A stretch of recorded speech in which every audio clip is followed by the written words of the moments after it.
Hello everyone. ఈరోజు village స్టైల్‌లో సంక్రాంతికి మేము చేసుకున్న బూందీ లడ్డు చూద్దాం. ముందుగానైతే పొయ్యి మీద పాన్ పెట్టాము. ఇంకా కావాల్సిన పిండి రెడీ చేసుకున్నాము.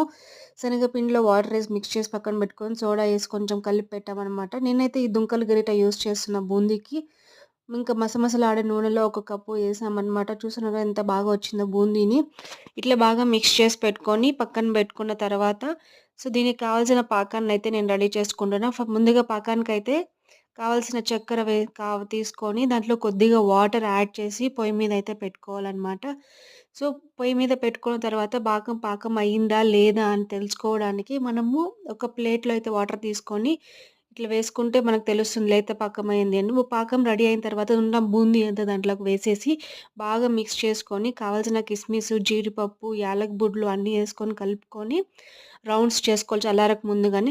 నేనైతే ఇలా చేసుకున్నాను. మీరు ట్రై చేసి ఎలా వచ్చిందో చెప్పండి. Thank you so much. Please subscribe my